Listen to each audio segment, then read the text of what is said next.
Good afternoon. Good afternoon.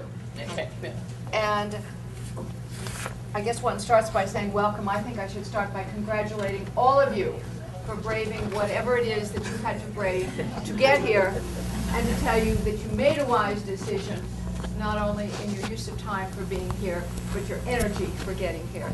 I'm sure there's a book somewhere in this eventually about how men and women get through difficulties and shovel snow. I will be really brief because this is very, very exciting for all of us to get these people together at one point, one time, so you don't need to hear much from me.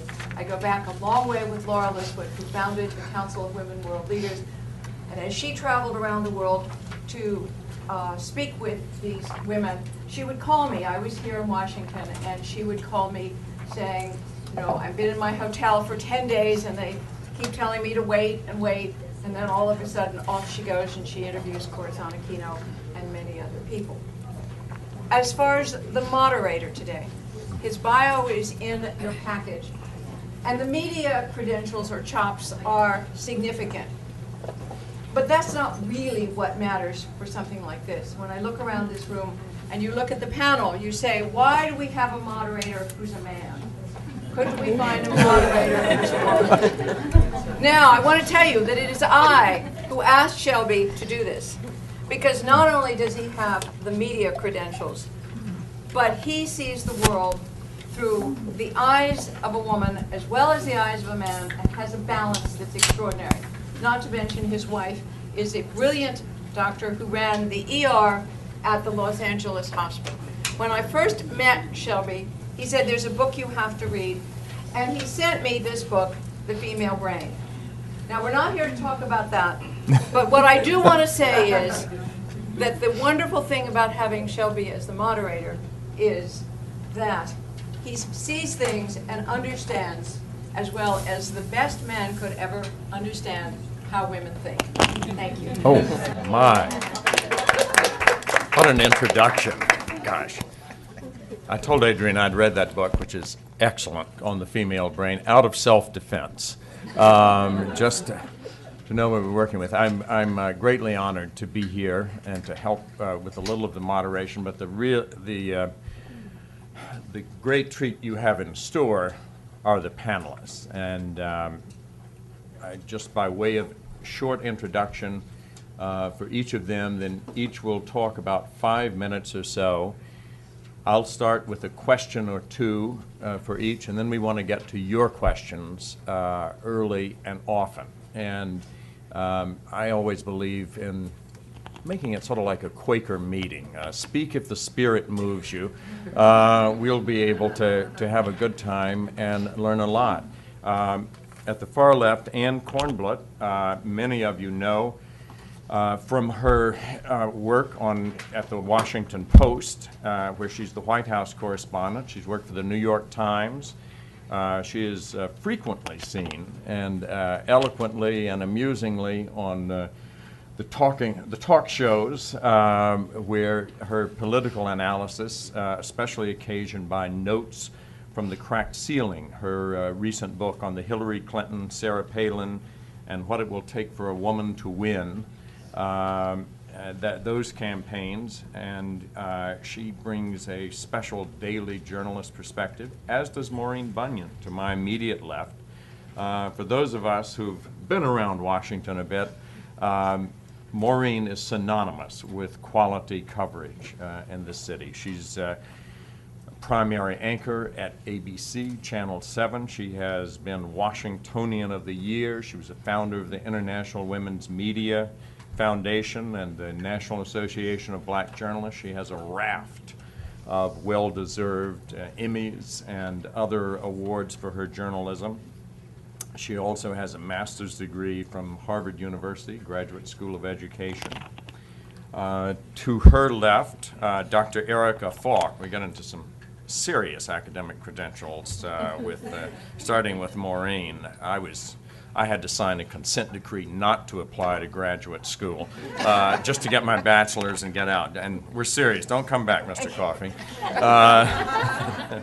Dr. Falk runs the master's degree in communication program at Johns Hopkins. She has a doctorate from the Annenberg School of Communications at the University of Pennsylvania and did some very interesting work with Annenberg on the election surveys, and has written a book on women for president, the media bias in 9 campaigns, which gives a very interesting historical look at that, and has written about both the history of rhetoric, the effects of sexist language, and, get this, civility in the House of Representatives. So an early question is, where did you find it, and how long did it last? Did you find it?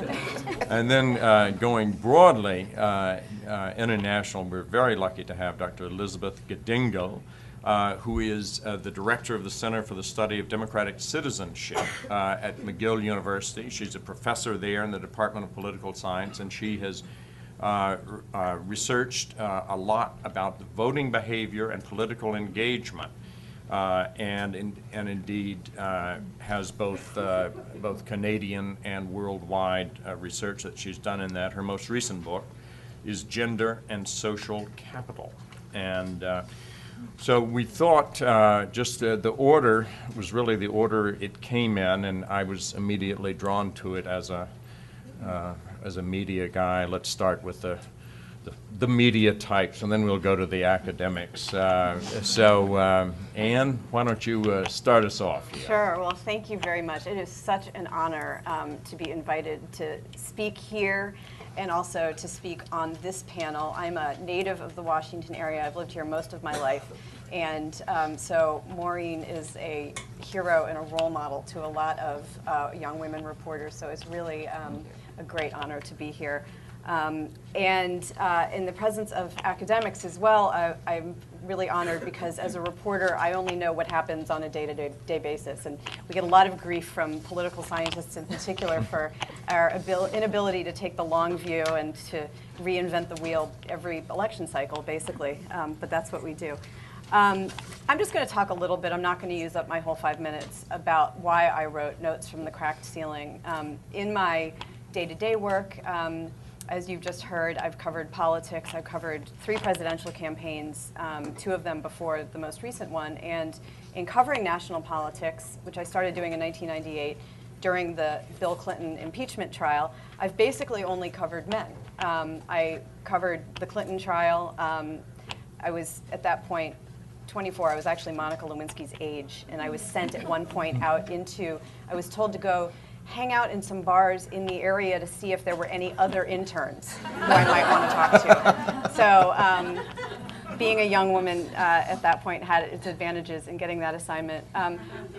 But then I covered the Massachusetts and the New England delegations in Congress for a while, and I worked for the Boston Globe doing that. And so, as we all know, Massachusetts, no great history of women in Congress, so I didn't cover any women then. And then I covered the George Bush campaign in 2000, and the Bush White House, and the Bush re-election campaign, a little bit of John Kerry. So when I started covering Hillary Clinton in 2006, it was the first time I'd covered a woman politician, a woman anything. It's easy to forget the front runner that she was. She was such a front runner, and people were so sure that she was, if not going to win the presidency, at least be the Democratic nominee, that the New York Times assigned me to cover her full-time in early 2006 when she was just running for re-election to the Senate. That would be like assigning me full-time right now to cover Sarah Palin as the Republican contender for president. And I did that for 2.5 years. I followed her, so that when she in fact started admitting that she was running for president, she didn't for the first year. I followed her for a year, and she would say, "Now, Anne, I'm just running for re-election to the Senate." You know that.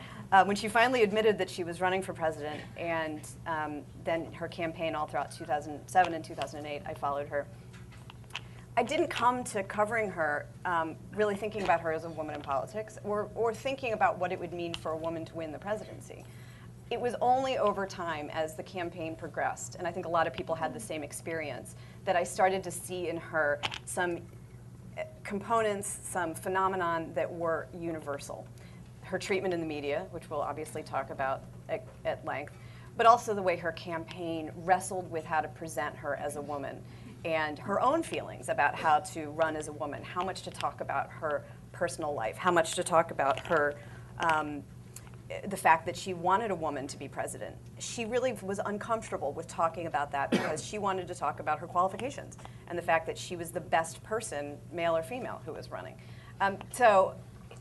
Over time, as I watched her campaign wrestle with whether she should give a speech on gender, long before Obama gave his speech on race, the Clinton campaign was thinking about whether they should do that. Whether to go on the women's shows, the daytime shows or not. Would that diminish her? Should she instead be doing military events? Modeling her after Margaret Thatcher to an extent, because they believed that that's what it would take for a woman to win. As the campaign progressed, and then of course as she lost and did finally deliver her gender speech on the day of her departure from the race, many of you remember the speech she gave at the National Building Museum where she talked about the 18 million cracks in the glass ceiling, which is where I got the title for the book. That was really her gender speech, where for the first time she talked about what it would have meant. And after that, I thought, well, there's probably something in here. Someone should write a book about, a woman. But one, it's only one, and it's Hillary Clinton, and she's unique. There's nothing, maybe no big lessons to be drawn there.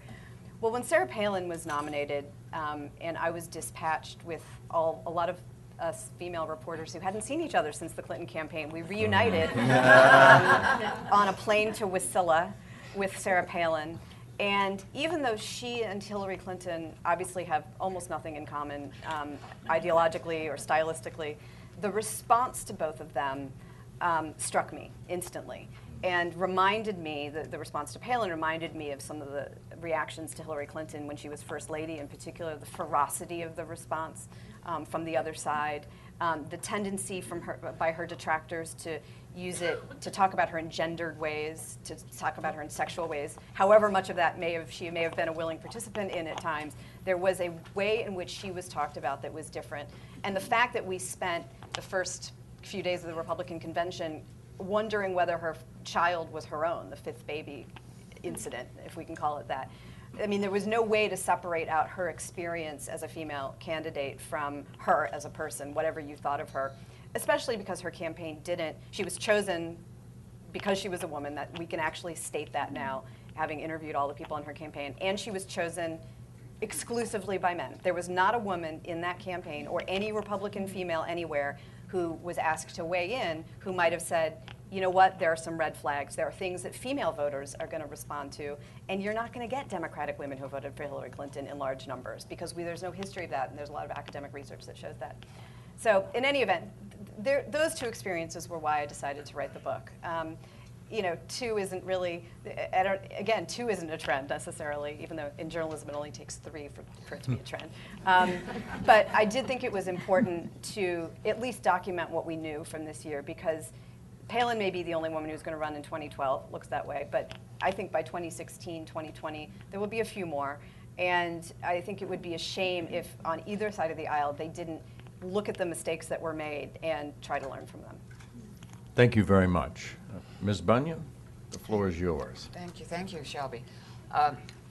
I came to Washington a few years before Anne, and actually it was a very, very exciting time because several women had just gotten into Congress and were really rising to leadership on the national scene, and they included Pat Schroeder, Shirley Chisholm, and of course Barbara Jordan.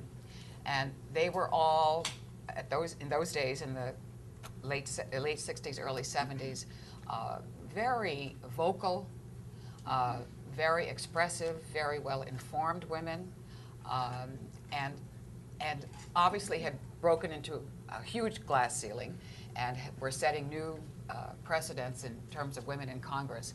But they were involved in everything having to do with women. They were exceptionally identified as females. They self-identified as women. They self-identified as feminists. And so it is fascinating to me that today, nearly 40 years after they broke through, we are still talking about women breaking through. And unhappily, I think even though we have so many more women in Congress in many, many fields, at the top of the fields, we're also at a point in American culture, I think a very low point for women. And the terrible contradiction to me is, while we talk about Hillary and her experience and the possibilities for a real strong women candidate for president, we also have to talk about the terrible ways in which women are being demeaned and continue to be demeaned in the American media, in the mass media.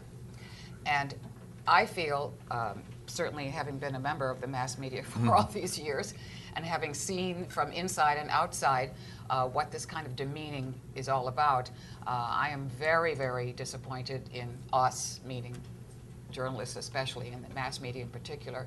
And I'm also a little disappointed in American women because I don't hear us resoundingly and expressing our concerns about the way in which the women candidates have been portrayed, the misogynistic language from the right-wing radio talk show hosts, and it's not just men.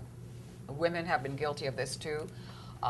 We've had, over the years, some women who've been surrogates for male opinions and coming out and using negative language about women candidates. And I think we in the media, especially women, this is our next, the next thing we have to do to change the paradigm. We have to change the language. We changed journalism by coming into the newsroom. We changed the coverage of many stories.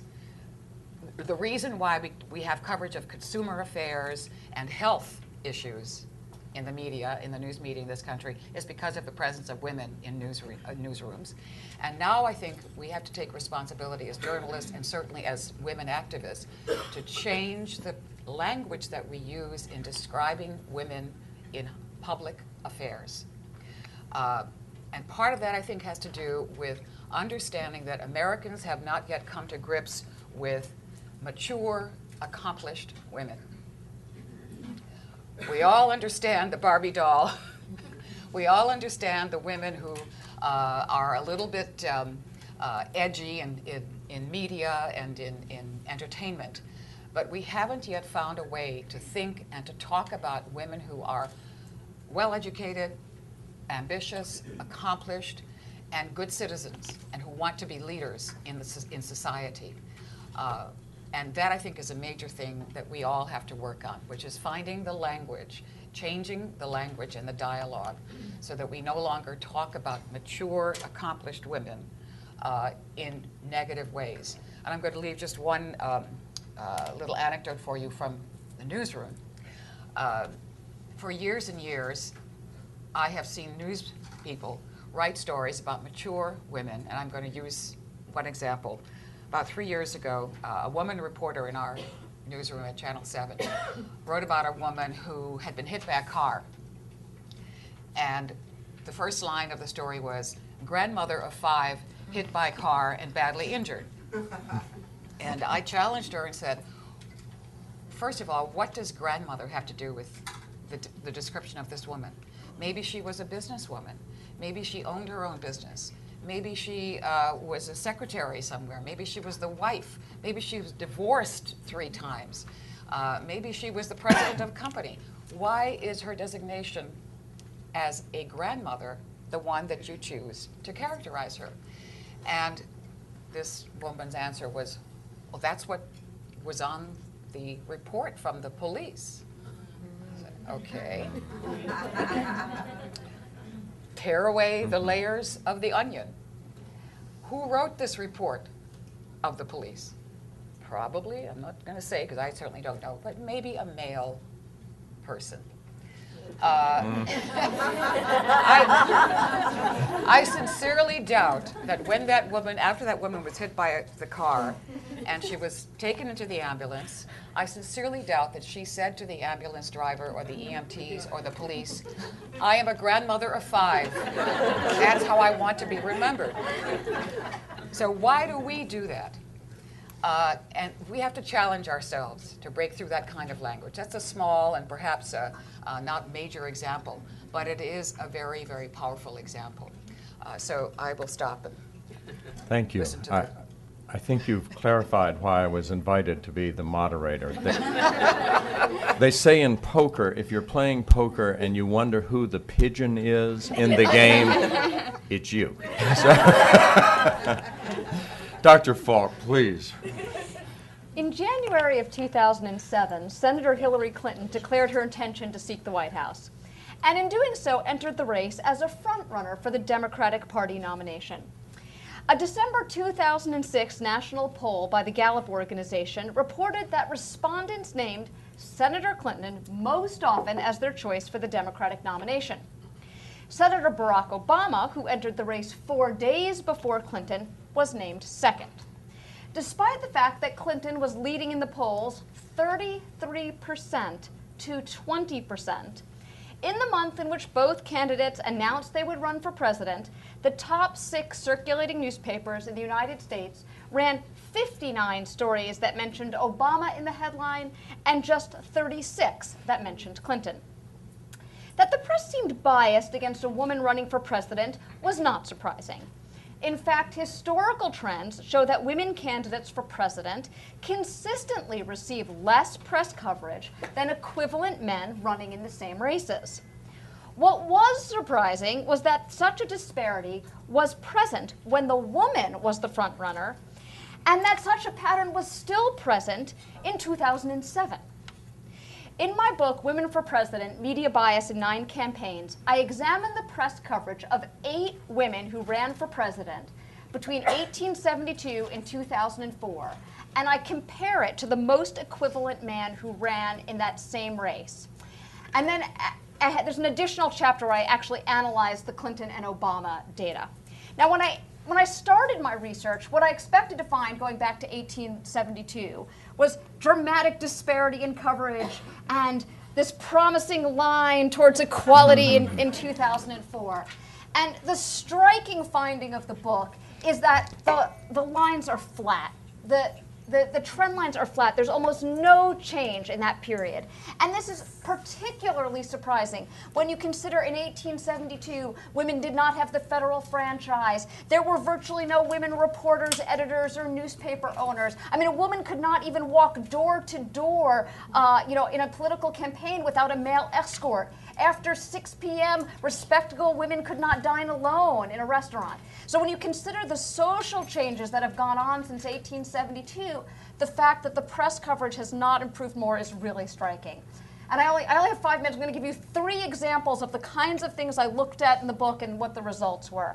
So one of the things I looked at, as I mentioned, is total coverage. If you take men and women who poll about the same, who are running for president, how much coverage do they get?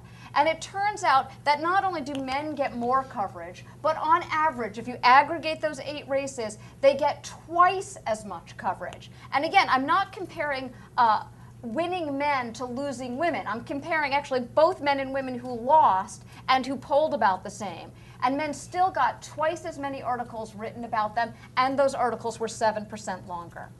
I also looked at how substantive the coverage was, and so I measured that by looking at how many paragraphs in each article covered the candidates' public policy positions.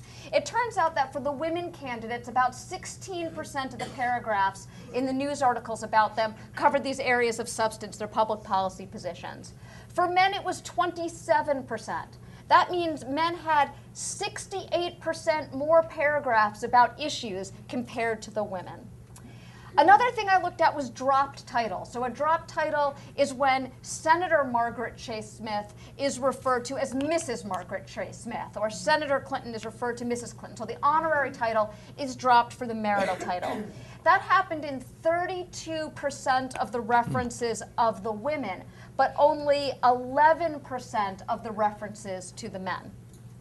And then one last thing as an example of what I looked at was physical descriptions. So every time a candidate was described as, oh, her hair was parted, or she wore a black suit, anything that described the candidate physically, there were 4 physical descriptions for every one that was written about the man. So in, kind of in reference to today's question, is the playing field flat?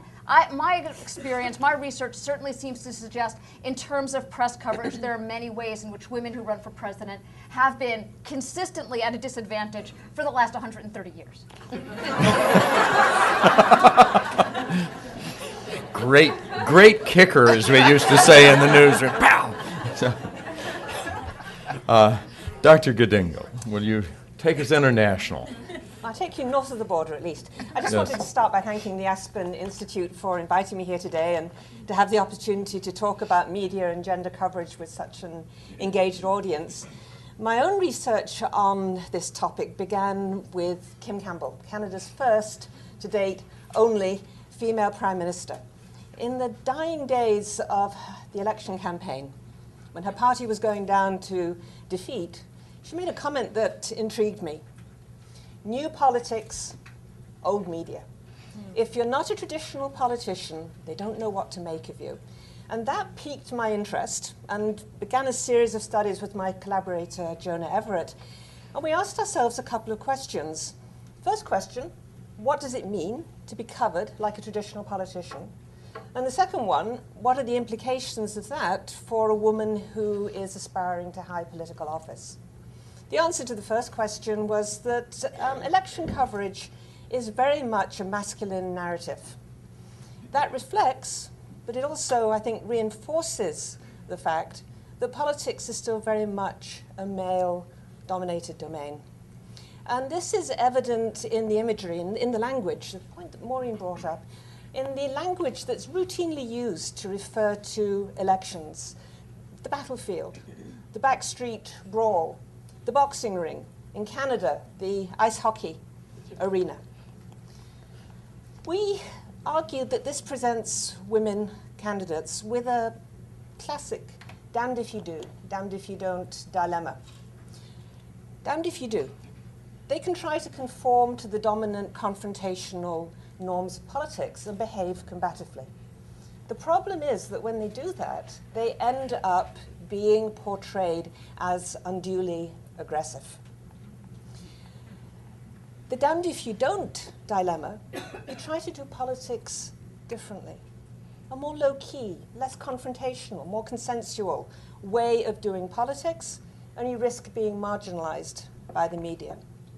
Now, we're not suggesting for a moment that this is the result of any sort of conscious process on the part of the media. What we're suggesting instead is that it reflects at least a couple of things.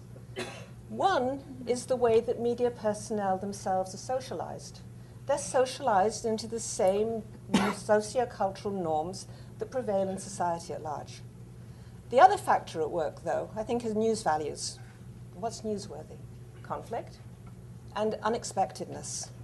And that makes combative behavior on the part of a woman doubly newsworthy. It involves conflict, and it's unexpected in the sense that the woman is acting contrary to deeply held unconscious ideas about how women ought to behave.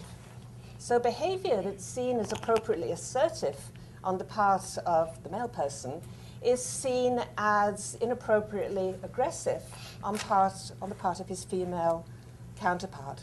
And this shows up in all sorts of ways. I'll just mention a few of them. First of all, we were looking at television coverage. So it shows up in the video bites that are selected to accompany stories, and it shows up in the way that those video bites are edited. So the video bites accompanying stories about the women are much more likely to show the woman behaving aggressively, even if, looking at the objective record, the woman didn't act any more aggressively, or perhaps less aggressively, than her male counterparts. The women, we looked particularly at the televised leaders' debates, because there we can see how the women actually behaved, and compare it with how their behavior was reconstructed in the nightly news. The women were less given to interrupting.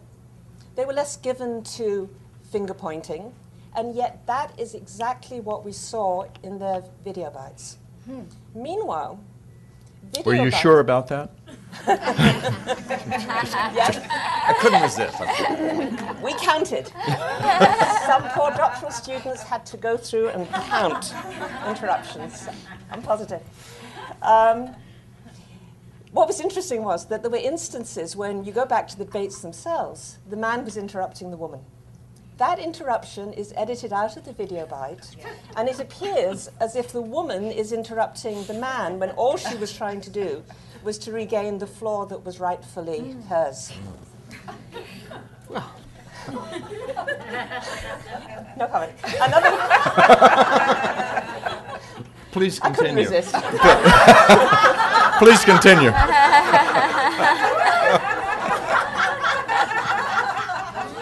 Another way that it shows up is in the way that the women's speech is reported. The men tell, the men speak. The women hammer, they blast, they mock, they jeer. In other words, the verbs of reported speech are more negative and they're more aggressive. Those verbs, incidentally, are just a few of the ones that were never used to report the speech of the males. The final example I want to give is difference in the imagery that's used in constructing combative behavior on the part of the women. When the women behaved combatively, they were portrayed as warriors on the battlefield or brawlers in the backstreet alley. Those were the dominant frames. When the men behaved combatively, the dominant frame was different. The dominant frame was the boxing ring or professional ice hockey. That's important for another reason. I'm speaking Canada. It's important for another reason, and that is that when politics is characterized, is likened to arenas that we still sort of associate with men, the not too subliminal message is that women don't really belong there. So that's the damned if you do problem. The damned if you don't, but behave in a low-key, confrontational style, and you risk getting much less coverage. So sort of the take-home point from our research is the difficulty for women to find a satisfactory way of resolving this damned if you do, damned if you don't dilemma. What a wonderfully rich set of talks. I wanted to stay briefly on the international field if we could, because I know with more women in charge in Germany, Liberia, Chile, Argentina, there's now a broader set of data on how women are perceived in foreign media. Do you have any work that you've done on that that shows something a little different than what you've seen in Canada? The work I've done myself is only on Canada. I mean, I'm familiar with some work that's been done outside Canada, and many of the issues that come up in Anne's book and in Erika's also appear outside the United States. I think there's a difference, though, between the coverage that a woman receives when she's first running for office and the coverage she receives once she is in office. And there's actually an interesting study of Nancy Pelosi's coverage. And when she first became Speaker, the coverage was quite gendered. But the longer she spent in that role as Speaker, the more she comes to be covered as a Speaker rather than as woman or as first woman Speaker. Right. Very interesting. Ms. Bunyan, one of the questions, you talked about the language and the grandmother of five. That's one part of the language of television. The other part, as I recall from my time in television, the picture. You've got to get the picture.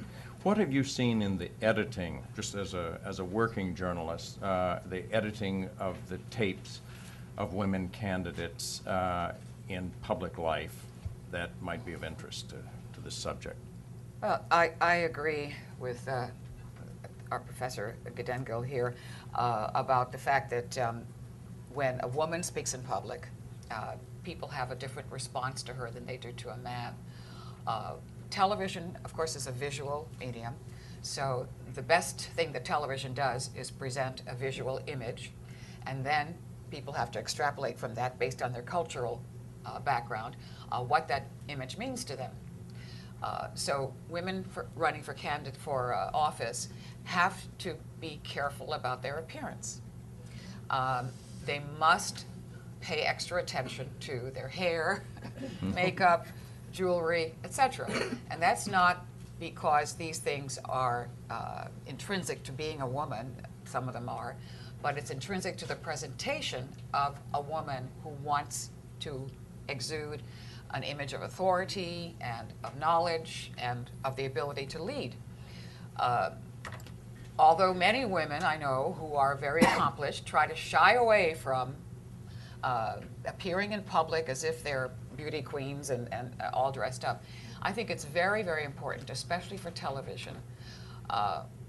I use, when I first came to Washington, I was trying to decide, what is my image going to be? And I was quite young then, so I had room for development. And the people that I looked at, the women that I looked at, and I decided, as I grow in my career, the women I want to look like are the women in Congress, because they have achieved something, not necessarily that I wish to achieve, but they haven't achieved an image that I would like to achieve. I'd like to be taken seriously, I'd like to be considered knowledgeable, I'd like to be considered responsible. And they all have done that. So I work to achieve that image for myself. I think that's something that women candidates have to start working on from the beginning, from the very moment that they decide to run for office. And they have to take it seriously. It's not a sexist thing. Male candidates do the same thing, although for males it's easier because we don't look at a man and first look at the artifice about him, his haircut, etc. is not the first thing we look at, although that is certainly taken into consideration as he becomes more popular and better known. It's $70 for that haircut just to look good in front of you all. And I use the example of John Edwards. Oh, yeah. Of course, with his hair and how that became. And even long before that, John Kennedy and a lot of other male candidates. But their hair did not make or break their candidacies for high office. A woman's hair will make or break her candidacy for high office. Yeah. This, I think, is what we in the media have to be very, very careful of because we tend, I think, especially the women in the media, tend to be a little bit more critical of the appearances of women in public than is necessary. And if we signal this to the general public and to our audience, that appearance counts more than it really should, then we do a dishonor to the women candidates. So I'm trying not to contradict what I just said, but I think that we need to understand and recognize this, just as we recognize that in the written coverage of a woman, the description of her as a brawler or on the attack, etc., can convey negative impressions. The visual coverage of her can also convey negative or positive meaning. And so women candidates, I think, have to be extremely careful about this. Hillary Clinton got so much flack because she wore pants. I see lots of you wearing pants. Pants have nothing to do with a woman's ability to do any kind of job. And I was very disturbed about the attacks that she received because she wore pantsuits. Pantsuits have been around for women for a long, long time, thank God. Why did that happen? Was it because Hillary's personal characteristics, forget the appearance, her personal characteristics were those of a substantive person who was ready to get into the fray, who wasn't afraid of men or facing issues, and who had a lot of other women behind her? I think that was part of it. Her persona, coupled with the fact that she wore slacks or pants, in some people's eyes, and certainly the media reported this constantly, in some people's eyes, meant that Hillary Clinton was really a challenge and going to challenge the establishment in many, many ways that a lot of people didn't want. She was not feminine, quote unquote, enough. Perhaps if she'd worn more skirts, we'd be talking about something different today. And I hate to say things like that because it sounds superficial, but human beings are superficial. We are all influenced by pictures. We all have sight, and we all make decisions about what a person is like. We base those decisions on what we see. That's the first thing that we do. Very interesting point. Anne, was in your book, in your research on that, how much was the wardrobe of Hillary Clinton? Because she came, a word of praise, great praise for her. She came to the Newseum a couple of weeks ago and gave a speech on internet freedom and the importance of that and the difficulties that we're having as countries around the world are trying to clamp down on it. I couldn't tell you exactly what she was wearing, but I can tell you 10 points from her speech that I thought were really on top of the subject. But how do you get that point? What did you see in the campaign that dealt with that? She worked really hard. In some ways, the pantsuit issue was resolved when she was running for Senate. I mean, that is when the height of the obsession with her pantsuit really happened, was in New York in 2000. And her view was, well, that's what I'm wearing. And it works for me, and I can, do that on the campaign trail. She didn't have a lot of options. If she'd been wearing a skirt, I guarantee you we would have been talking about something else equally unpleasant. So she decided to wear what she was going to wear, and by the time the presidential campaign came around, everyone actually kind of accepted it, and there was some focus on it, but there were even more questions that I think were even more disturbing about the fundamental underlying question of, was she feminine enough? It wasn't the subtext, it was the text. She got asked that question in a debate, you all may recall. Elisabeth Edwards had, prior to that, said she thought that John Edwards would be better for women than Hillary Clinton. Drudge, I suspect because this is something nobody expected, Drudge had a huge link to it. Elisabeth Edwards, Hillary Clinton acts like a man, and my husband would be better for women. We can't even go there now, what that all means. Oh, yes, we can. Oh, the ironies of history. I do have another point on that.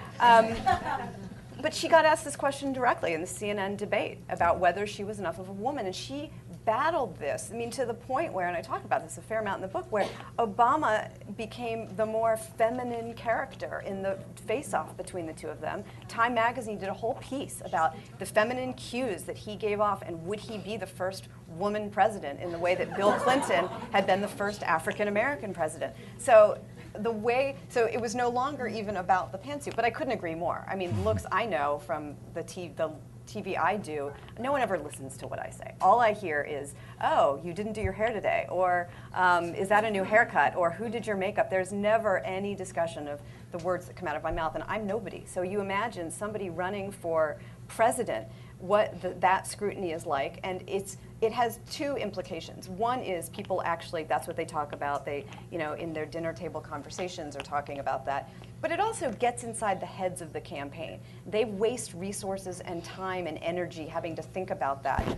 If you think about the thing that made Hillary Clinton choke up in New Hampshire, that famous moment when she cried, or actually didn't cry, if you go back and watch the YouTube video, the question she got that prompted it was, how do you look so good? Who does your hair? And I always wondered it. I mean, she sometimes had a beautician with her, but not always. And the days when she didn't, and she herself had to go in and do it, it took her an hour and a half. And that was an hour and a half that wasn't being spent reading news clippings or getting ready or sleeping, which is the thing she needed most. So a little sideline, since I brought up John Edwards, I can't resist doing a little more. I told you we weren't finished with it. When Hillary Clinton choked up in New Hampshire, and a lot of men started to pile onto her, and this became one of the critical turning points in the campaign. A lot of sympathy and empathy went out to her.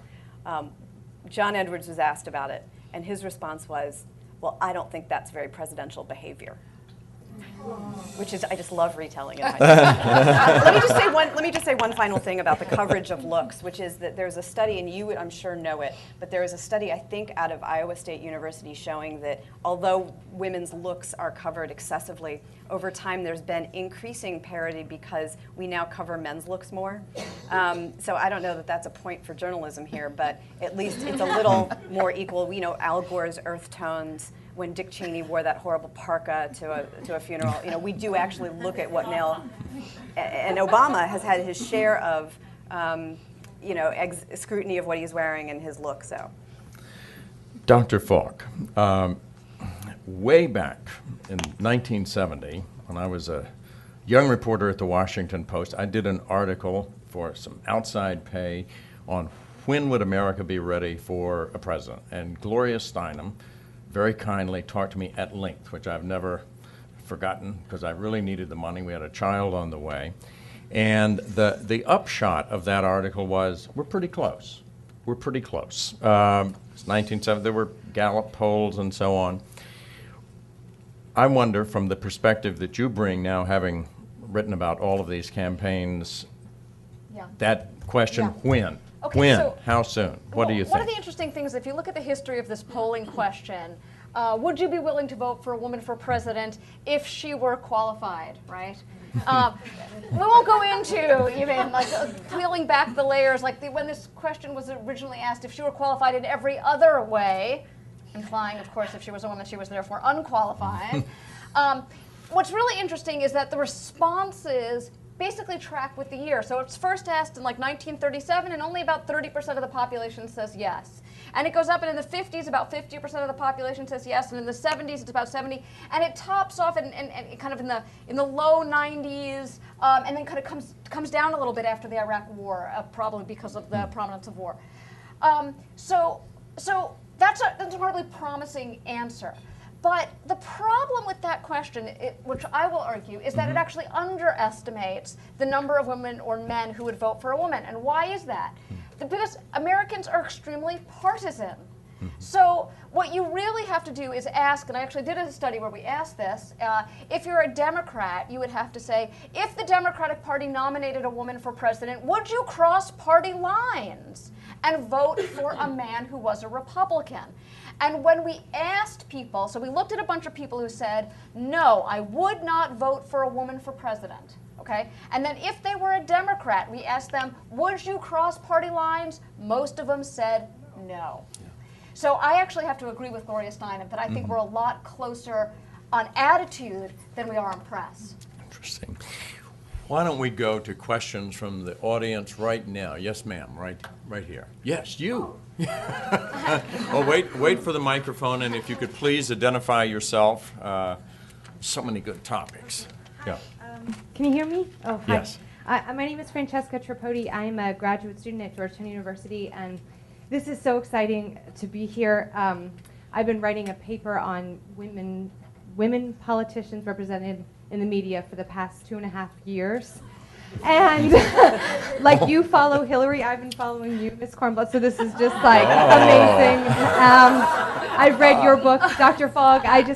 This is incredible. And it's so, first of all, just really exciting to see so many women excited and supporting each other. And you read about these, you read so much about, it makes me frustrated. And then when you come to things like this, it makes me excited. So sorry about that. And here's my question.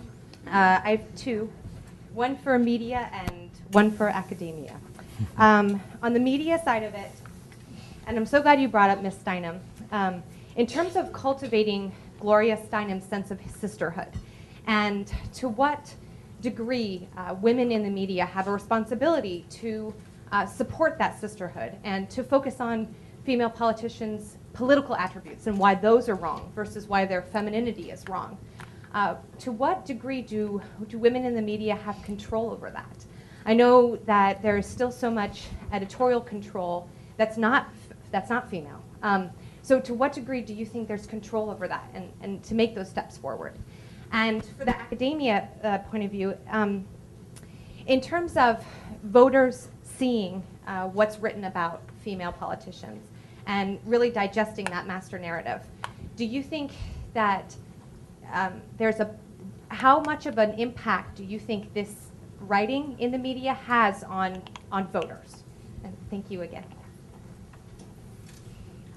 Ms. Bunyan, why don't we start with you on female control over the media?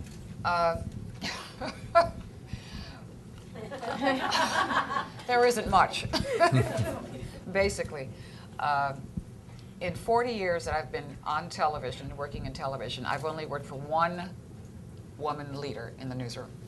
And it was a very, very short time, just a couple of years. There are still, I don't have any statistics, but in newsrooms, women in leadership are still in small, small numbers. Women at the top of leadership, which of course is news directors, vice presidents of news, and in the newspapers, editors of various sorts, are still rare. What has happened is, because of the feminization of the newsroom, there are more and more women in the newsroom, but they continue to have lower and middle level responsibilities. Don't ask me why this is, because it is that way for some of the reasons I'm sure that we all know and understand. But we do have influence. Our numbers have created an environment, of course, but the quality of our work, I think, is even more important. As Anne probably knows, there are more women covering politics, certainly in Washington, and I hope around the country too. And I believe that they bring a point of view and an understanding of the pressures on a woman, whether she's in office or running for office, that a man simply can't.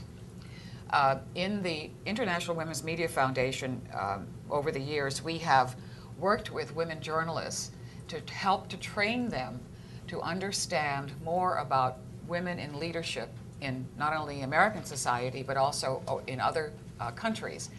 And inevitably, at our conferences, one of the most important subjects that comes up is how a woman, if she wants to be a leader in her society, in whatever way, business, nonprofit organizations, politics, how does she, quote, balance, unquote, her needs and wants and desires with those of her family? Women journalists discuss this all the time at their conferences. And I think that shows that we have an understanding as women about the demands on us, personal and professional, and that we, I think, bring that understanding to our coverage also of women who are not only in politics, as I said, but in other phases of leadership. So I think we make a difference where that's concerned. I would like to see us continue to make an even bigger difference in the newsroom by challenging long-held assumptions about the roles of women in politics in particular, since that's what we're talking about, and also challenging our viewers and our listeners and our readers to look at things in a different way. Of course, we can't do that unless we challenge ourselves first. Too often I think that, and I don't know what goes on in journalism schools these days, but too often I think journalists believe that we are some sort of open, clean slate, and that the minute we walk into a newsroom, you know, we bring nothing to the news operation except, you know, great knowledge of news, the newscraft, etc. That's true. That's not true. We bring all of our own prejudices and biases and whatever experiences we've had in our personal lives.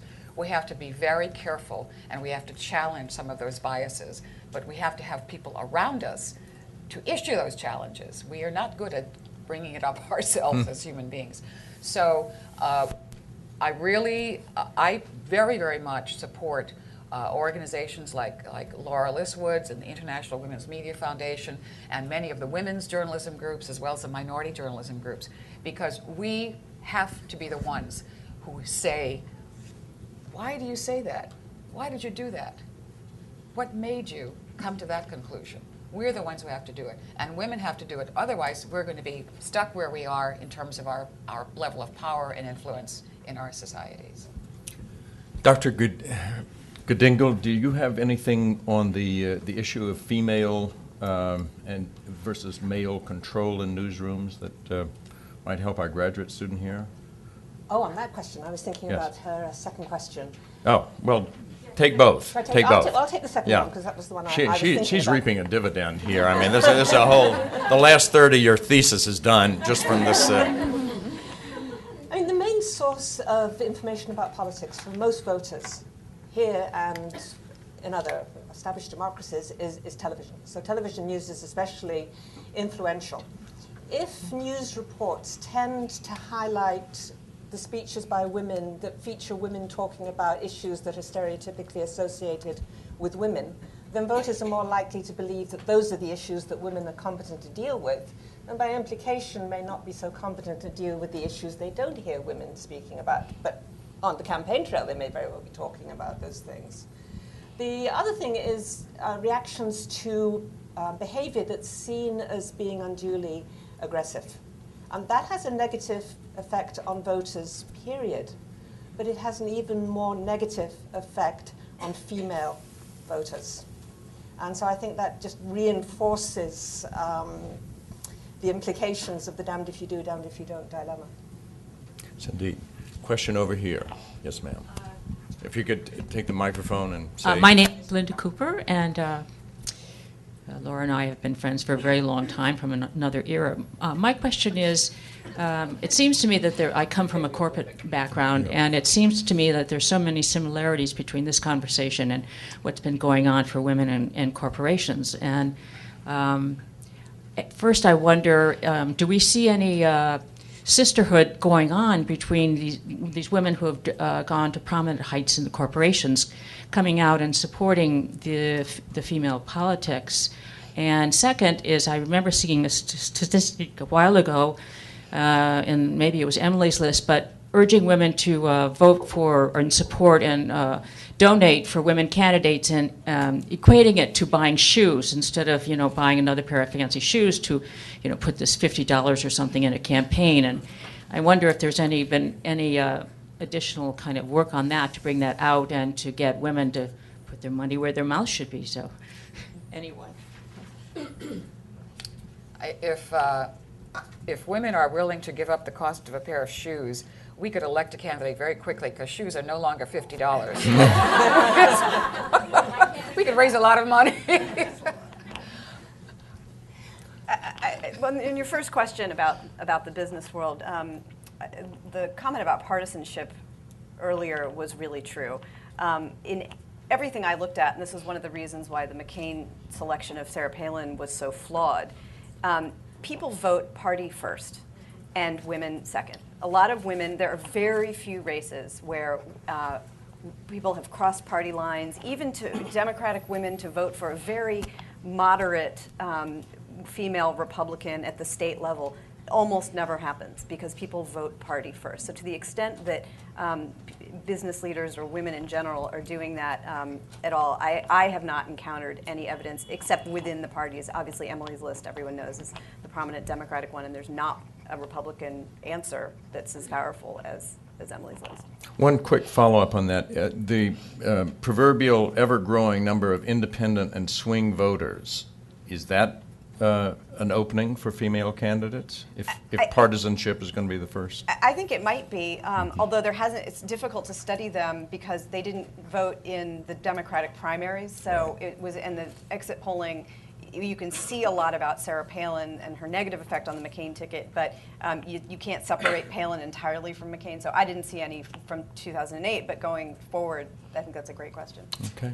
Yes, ma'am, right. May I go just ahead. make a quick remark regarding your question about corporate boards? I wonder about the Supreme Court ruling, which gives corporations the right to donate to political candidates. If that is left unchallenged, I'm asking you the question, how is that going to affect women in politics? Because most corporate boards are made up of men. Most top executives are male. Most big corporations are run by men, or predominantly by men. So how will that influence the future for women candidates? Microphone. My question had more to do with the concept of going back to sisterhood, or what Laura did. I mean, bringing these women leaders together to speak for the first time was a tremendous idea, and I'm not aware of seeing that the women in the corporate, not necessarily on boards, but the women who have gotten to these upper level of a business or medicine or whatever, I'm not aware of, they're coming in and having conversations with the women politicians. I mean, maybe or women candidates, I'm missing something, but it seems like, an obvious thing, but please tell me I'm wrong. I just don't know. We'll leave that up. Let me go to you, and then I'll go to you right here. Thanks. Thanks so much. I really wanted to Can you state your Oh, sorry. background? My name is Khalees Anderson, and I'm an attorney here in Washington. And I really wanted to potentially move the conversation forward and looking at what might come next, because, for a young person like myself, it's always interesting. One of the things that's really coming up for me right now is population. A lot of people that we look at, like the Hillary Clintons and those persons of her generation, there are a lot of them. The baby boomers are huge. There are so many of you guys. And it's, And you sort of wish we'd get out of the way. At well, the moment, I'm right? not going to say that, but the baby boomer population you had to fight. There was always this segregation, the sisterhood, the brotherhood, the blacks, the Mexicans, the North, the South, the East, the West. Everybody had to choose a team. You had to stick to your team, and your team was either Democrat or Republican or whatever. There was this team mentality because you really had to fight. When women entered the workforce in the 70s really strongly, you were really fighting against another man for that job. There weren't really so many extra jobs that women just had to just file in and fill in during World War II, where we really needed women to enter the factories.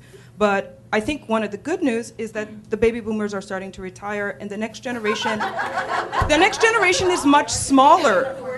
The next generation is much smaller, and I don't really feel that there is this competition level as much, because you really will need women to start working, because there won't be that oh my gosh, you're taking a job away from a man and he has to put food on the table. It's, no, hi, you're highly educated women. Women are filling up our universities, they're filling up our law schools, they're filling up our medical schools, and they're talented, they're smart, they're eager to work, and they will have the necessary skills to really be an active participant in the workforce. So I really feel like the next 10 to 15 years, we're going to see a dramatic shift from really being competition against different groups or different people to really saying, oh my gosh, we are so happy that we have taken the necessary steps to make sure that women will really be an active participant in our future society, because we will really need them. Thank you very much. We do want to get to questions, so right here, a question.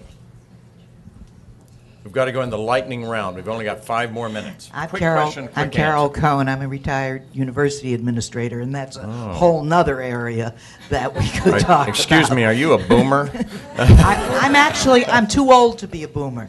And that, I once said I was going to write a book called What Betty Friedan Forgot to Tell Me When She Liberated Me. But I had to learn to say I was assertive instead of aggressive, and the Speaker of the Massachusetts House once told my boss that I was a very good advocate because Mrs. Cohen doesn't wear pants. Oh. So that was 1970. But my question, and maybe Dr. Falk could answer this, is there an age barrier in terms of how women vote? My reason for asking this is that I think that there are a lot of younger women who don't understand what I believe is called the second feminist wave went through and accomplished, and take it for granted that the law school and medical school and other jobs are open to them, and that things have evened out, at least professionally. And I wonder if older women voted for Hillary more than younger women. You might. I can Yeah. actually talk about this a little bit. The opening scene of my book, I interviewed Geraldine Ferraro, and on Super Tuesday, she called her daughter in Massachusetts and said, "Who did you vote for?" And her daughter was silent, and then said, "I voted for Barack Obama." And Geraldine Ferraro had a meltdown, in her words, and screamed at her daughter and said, "How could you do that? You know what I've done?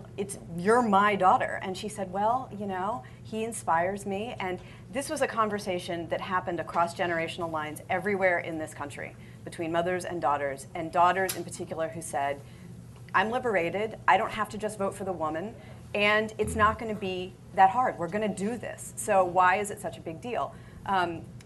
I also in the book looked at the head of the Wellesley Democrats, a young woman who obviously attended the school Hillary Clinton attended, who switched from supporting, so you might be familiar with the story, she switched from supporting Clinton to supporting Obama because she said it would be more historic. You think about that. But I heard this from my peers, I heard it over and over again, and it had a practical effect in the campaign. If Hillary Clinton, who came in third among young women in Iowa, had done better among young women by about 10 percentage points across the primaries, she would have won. But women 35 and under didn't, they split about evenly, about 50-50 for Clinton and Obama because of this sense that it wasn't that big a deal. And this is a debate that's raging in feminism. It's not just in politics, it's across the board. But you've put your finger on what I think is actually the big challenge for candidates who run in the future. How do female candidates speak the language of younger women that isn't just about the sisterhood and feminism, but is something that actually is about work-life issues, about trying to make a choice between working and staying home. Some of the discussions that my peers are having, and I haven't seen that many female candidates doing it. Clinton tried at the end and it didn't work. Yes, ma'am, right here. Hi, my name is Robin Leeds. Am I taking someone else? Why am I staying in that corner? They promised me $20 at the end of the session. I don't know. I hope you take that. We'll pay you later. Oh, thank you. I'm sorry. Anyway, I'm Robin Leeds. I was in the White House Women's Office under Clinton. I was there during the entire Monica Lewinsky episode, and then was the co-chair for Women for Kerry during the primary. And then endorsed Obama right out of the box and got my fair share of crap for that. But I was happy with my decision. What I wanted to comment on is... Question. What I wanted to ask about... Great. I'll reframe that. That's great. Is the connection between the media and the people inside of campaigns and government who are handling message and media. And... my experience in terms of the language issue and changing the way the message is developed and communicated is a problem that deals a lot with how message is handled inside of campaigns and who's handling that, and their willingness or unwillingness to change the language and change the message so that women are not only more engaged but also are better portrayed as candidates. So if you in the media could comment on the role of the message maker and the media handlers inside of campaigns and how it affects your ability to get the word out. I mean, in my experience, it's all men, no matter who the candidate is. In Clinton's case, it certainly was all men. The women's office under Clinton was a separate, I mean, in her campaign, that women's outreach was like just another special interest group. It was not central to the campaign, so that even though there were a fair number of women covering her, the men who would call us every day, and they were very combative men who were trained in the New York Press Corps, were very, I don't think served her well in that way. I'll give you one quick example. When after one of the debates in late 2007, a lot of the men on stage, I guess there were 7 at that point, came after her. They put out a video called "The Politics of Pile On," and didn't realize that people were going to interpret that as her playing the gender card, because it was a bunch of guys who put out the video. Right. They said, oh, well, we meant she was the front runner and everyone's piling on the front runner. Well, that's fine, but that's not how anyone was going to interpret it coming from a female candidate. So in that sense, but this is true in all campaigns. Women have to be a part of the campaigns because they have to be able to see how it's going to resonate. And the political industry is driven almost entirely by men. Right there. The squeaky... Sorry, I do tend to be a squeaky wheel. Yeah. It's okay. I believe in rewarding. My persona. You're right. Ask anybody in here who knows me. I've been in many newsrooms. I'm a reporter and a communications person. And Shelby, this is probably really a question for you. Uh-oh. how do we I was promised I change- didn't have to You know, answer. all of the, and we've said this many times, all the decision makers are men, okay? Been there, done that, okay? I worked at 60 Minutes, and we had an a senior producer who was a woman, but she was overruled by some fictitious person named Don Hewitt. And, you know, but how do we get more women hired into the decision-making jobs so we can change the dialogue and change the types of stories that were covered? I had many stories on interesting, accomplished women who had not had a meltdown at some point, but had consistently been achieving, that were not covered because they weren't interesting. She had to overcome some horribleness. How do we get more women into leadership positions to make these decisions? I think it's a very good point. Some people have been great leaders in this. Al Newharth, who, when he was head of Gannett, really pioneered. And there are other people. I think if you looked at the number of women editors of newspapers now, it's gone up sizably. And Ms. Bunyan's point about in the newsroom.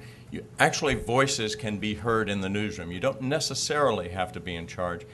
I would say, and I'll just draw on briefly on my experience in Los Angeles, different kind of issues, but extremely intense. After the Rodney King riots, it was as if the city had had a vast nervous breakdown. And it was ethnic group against ethnic, not a set of gender issues, but 10% Asian Americans, 15% African Americans, 30% Latinos, roughly the numbers at the time. And we talked, we had a year or so in the newsroom talking about it. And the one thing that I think that comes out and applies here is that I can't change the fact that I was born 63 years ago as a white male. I can change some of how I view the world. I can be curious about the other perspectives of other people. And that was one of the things that we encouraged. And that is what I think should lead us to have hope in your newsroom. You won't always get the right decision. We all bring our past values, but we all can learn from the wide variety about. And Ms. Kornblut, Ms. Bunyan, do you have anything from newsroom maybe to add to that? I'd like to add something. I think it's a day-to-day, week-by-week effort that we have to put out. I'm going to use two examples. I'm sorry to have to use them because they're from the newsroom in which I work. When I joined Channel 7 10 years ago, I was doing the 11 o'clock news by myself, and during one ratings period, an idea for a show for a story was promoted, and the idea was to do a story on the subject of, quote, co-ed call girls, unquote. Supposed call girl rings that were being operated at American University in Georgetown, and co-eds have time to be call girls, etc. And I said, no, not on my show. We didn't do it. This week, however, on ABC 7, I'm sorry to say, yesterday at 5 o'clock, we had a story entitled Cougar Craze. And I didn't know about this until I saw the promos, and by then, of course, it was too late. I'm really upset about it. However, it's over. Why does this continue? Why does this continue? Because, not only because men are running the newsroom, and some men don't have the values that I think they should have, but because women in our society haven't spoken up enough. Where are the women viewers? Where are the women readers? Where are the women who are on the blogs and running websites? Why aren't they speaking up more? And I know many of them are, but I think especially for women candidates in the future, the use of websites and blogs is going to be so important in trying to reach the younger women, because this is how younger women communicate these days. And I know that in our case, in our newsroom, I don't see a woman taking charge in that newsroom for a long, long time. But I see women having some impact and some influence. The other thing that I think is, and this is, I just want to throw this out, it has indirect relationship to what you said, In several European parliaments, just in the last couple of weeks, legislation was passed to mandate quotas for women in parliament and also for the presence of women on corporate boards. And in some of the cases, I think I don't know if they passed it in the UK, but I know they've passed it in Iceland and in the Netherlands.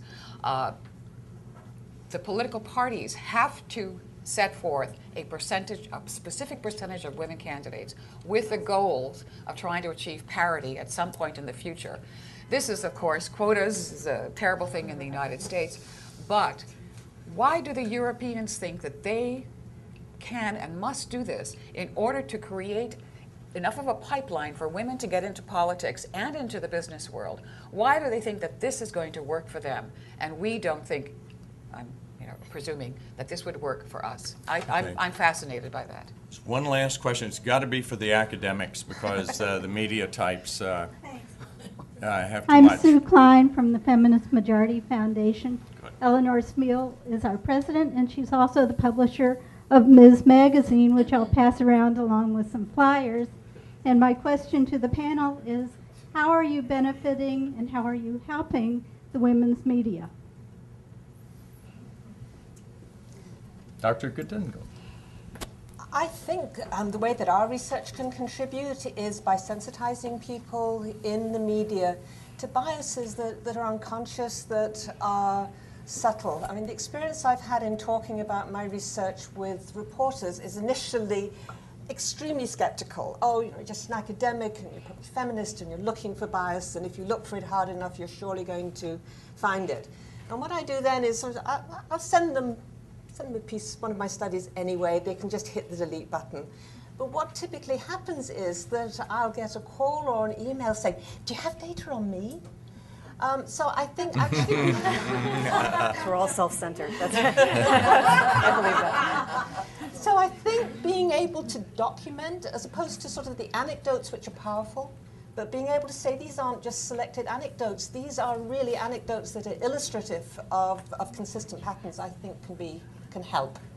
It's not going to change the world, but it's a step. Dr. Falk? Yeah, one of the things I argue in my book is that if you look at media bias, it can be demoralizing. And the fact is, when women run for office, women win just as often as men do. But women rarely run. And so what concerns me about media bias is not so much that it's going to make women lose, but it might dissuade women from running. And so one of the things I talk about a lot in my book is that we all have to run for office, and we have to encourage each other to run for office. And women have this tendency to say, who me, right? And we just have to encourage each other and our daughters and our sisters and our cousins and our mothers and our friends to run. Okay, I want to tell just one story, because you said, who me? I worked for the most powerful woman in the world. You talk about how you can change the media. Katharine Graham. In her days at the Washington Post, I ran the style section. And in terms of encouraging people, she was another one who said, if you read her autobiography, which is excellent, she started with a who me and grew into it. And at one of the ways in which she did it, talking about civility in Washington, was to have, for a group of 10 or 12 editors, visitors come in from out of town and talk with us, and you'd get a kind of a nice, more or less off-the-record conversation. And one of them was a woman who was touted to be very important in the Conservative Party, might even become Prime Minister in England, a woman named Margaret Thatcher. Who came in, and great interest, and I'm sorry to say, interest in all her aspects, including the famous helmet hairdo and her manner. She was extremely well spoken. At one point, in the middle of the lunch, the conversation devolved from being 12 on 1, but just people talking to the side. Our foreign editor, who was one of those guys who, you may have friends like this, who thinks they're speaking sotto voce, but in fact can be heard in the next county, turns to me and says, do you think she's got what it takes to get it? Now, at the other end of the table, suddenly, like the Terminator, her head turns, looks down at us, and says, wondering if I've got what it takes, right? We were like two kids with our hands caught in the cookie jar. At that point, we knew she had what it took, and we sure knew that Katharine Graham did. Who me? So we're going to have to conclude with that. Thank the panel for a wonderful job. Thank you so much for an extraordinary panel. And Shelby, thank you very much for your moderating. Also, let me draw your attention to the brochures that you have. Barbara Lee Family Foundation has been working to get women elected to governor, which in the United States is the distinct pipeline to the presidency. So please look at that, and thank you, Barbara Lee, for bringing that. Thank you all for joining us here at the Aspen Institute on behalf of the Council of Women World Leaders and the Madeleine K. Albright Women's Voices series here. Ms. Kornblut's book is out there for if you'd like to purchase it. She will also sign it, in addition to which Dr. Falk's book can be ordered. There's an order form there. We look forward to you joining us at other events coming up. And again, please join me in thanking this extraordinary panel. Thank you all.